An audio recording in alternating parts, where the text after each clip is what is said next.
చారు మరిగిపోయింది. చారు అయితే తాలింపు పెట్టేస్తున్నాను. తాలింపు కూడా వేసేస్తున్నాను.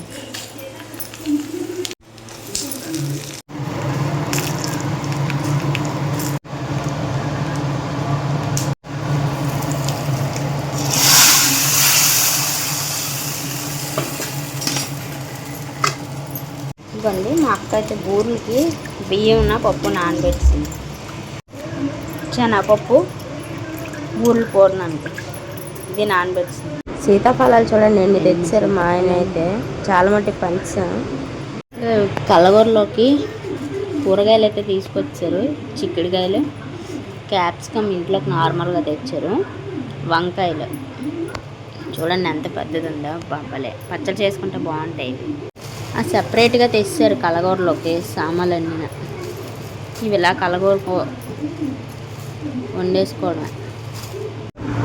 పులిహోరకి చూడండి అన్నం అయితే ఆరబెడుతుంది. పరమాన్నం కూడా అయిపోయింది. బెల్లం వేసాడు. ఇదైతే పులిహోరకి చింతపండు మరుగుతుంది. పులుపు పప్పులు నానిపోయి ఉంటాయి, గ్రైండ్ చేసేద్దాం. పప్పు కూడా నానిపోయింది.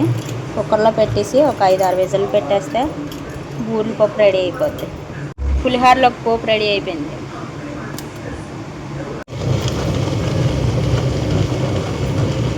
స్టవ్లు అయితే అసలు కాలట్లేదనమాట. మధ్యాహ్నం 1:30కి స్టార్ట్ చేసింది వంటలు అయితే మా అక్క.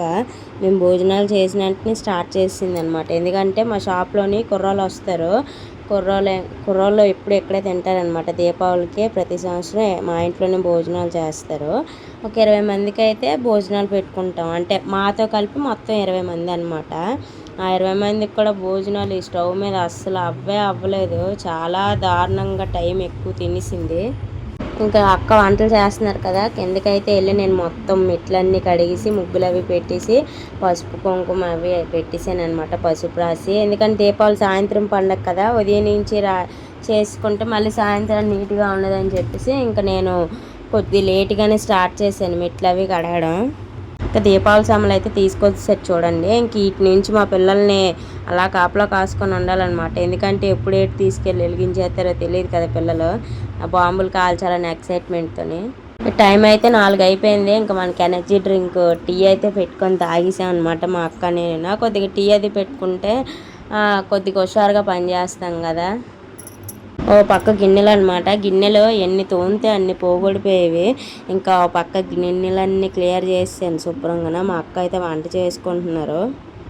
బూరెలకు పప్పు అది కుక్కర్లో పెట్టాను. కుక్కర్లో పప్పు అంతా ఉడికిపోయింది. ఇంకా దానిలోనే పంచదార వేసి దాన్ని పాకం తీస్తున్నాం అనమాట. అసలు వీడియో పెట్టడానికి కూడా అవ్వలేదన్నమాట. ఎందుకంటే కొంచెం నాకు గొంతు దగ్గు వల్ల సరిగ్గా పని చేయలేదు. ఇప్పుడు కూడా పని చేయలేదు అనుకోండి. ఇంకా అందుకని ఎన్ని రోజులు వీడియో పెట్టడం అయితే అవ్వలేదు. దీని తర్వాత నాగుల చవితి వీడియో కూడా పెడతాను. అది కూడా కొద్ది స్లోగా పెడతాను. ఇంకా మొత్తం వంటలు అవన్నీ చేసి పక్కన పెట్టాము. టైం అప్పటి నుంచి మొదలెట్టినా సాయంత్రం 6 అయిపోయింది మొత్తం వంటలన్నీ అయినప్పటికీ. ఇంకా పిల్లలందరూ స్నానాలు చేయించాము పిల్లలందరికీ.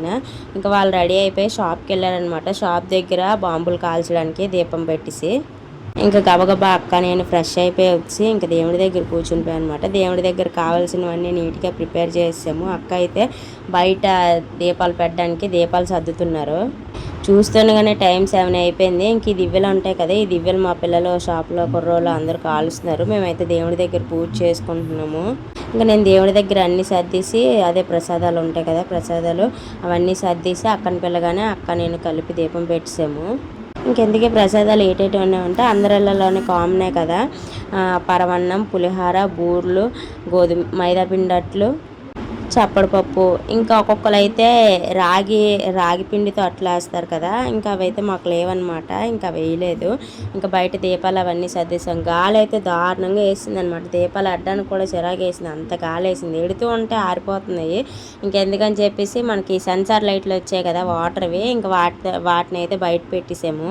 ఇంక దెవ్వలన్నీ కొట్టేసాక ఇంకా వాటిని పక్కన పెట్టేసి ఇంక పిల్లలు ఆగట్లేదనమాట, సామాన్లు కాల్చాను ఆతృత తప్ప. ఇంకా పైకి వెళ్ళి స్టార్ట్ చేశారు. ఇంకా స్టార్ట్ చేసిన పావు గంటకి దడ్దని వర్షం పడిపోయింది, చాలా దారుణమైన వర్షం పడిపోయింది, అన్నీ తడిసిపోయాయి అనమాట. గబగబా తీసి పక్కన పెట్టేసాము, చాలా మట్టికి దూరంగా పెట్టేసాము. తడిసిపోయినవన్నీ మరుసటి రోజు కాలుద్దామని చెప్పి పక్కన పెట్టేసాము. ఈ దారిలో మా స్వీటీ కూడా మధ్యలో కదలదనమాట. అసలు దానికి బాంబులు అంటే అస్సలు భయం లేదు, దారిలోనే తిరిగిది. కాలిపోతాయే బాబు కాళ్ళు అని చెప్పిన వినేది కాదు. మా చిన్నోడు ఒక ఘనకార్యం చేశాడనమాట. షాప్ దగ్గరికి వెళ్ళి పెద్ద పోటుగాళ్ళగా నాకేమవుదు, నేను సూపర్ హీరోని, ఫైర్ మ్యాన్ అని చెప్పేసి ముందుకెళ్ళాడట. కాకరకోతి ఏదో కాలుస్తే ఇంకా అదైతే మెడ మీద పడిపోయిందనమాట చిన్నది. సేమ్ మా పెద్దోడికి ఏ ప్లేస్లో కాలిందో చిన్నప్పుడు, ఇప్పుడు మా చిన్నోడికి కూడా అదే ప్లేస్లోని అదే సైడ్ కాలింది. ఇంకా నాకు చెప్పలేదు వాళ్ళ డాడీకి దెబ్బలాడుతామని చెప్పి. ఇంకేటి బాబు ఇంత డల్లగా ఉన్నాడని చూస్తే తీరా మోసం కాలిందనమాట. అప్పుడు చూసాము వాళ్ళ డాడీ నేనునా. ఇంకా కాలిపోయిన తర్వాత ఇంకేం చేయలేం కదా, ఇంకా భయపడ్డాడు వాళ్ళ డాడీ తంతారేమో అని చెప్పేసి. అందుకే చెప్పొద్దు డాడీకి, డాడీ కొడతారని చెప్పేసి అన్నాడట. బాంబులన్నీ కాలుస్తాం ఒక గంటలోని, లాస్ట్లోని ఫినిషింగ్ టచ్ 1000 వాళ్ళ ఉంటుంది కదా, అదైతే కాల్చేసారు. బాంబులన్నీ కాల్చి కానీ కిందకు వచ్చి ఇంకా భోజనాలు అయితే స్టార్ట్ చేసాము. కుర్రోళ్ళందరికీ పెట్టాం అనమాట, అక్క నేను. వాళ్ళది అయిపోయాక మేము కూడా భోజనం చేసాం. చూసారు కదండి, వీడియో నచ్చితే లైక్ చేయండి, షేర్ చేయండి, సబ్స్క్రైబ్ చేయండి. Thank you for watching for more videos. చూడండి మా చిన్నోడి దెబ్బ ఎలా ఉందో, కాలిపోయింది పాపం.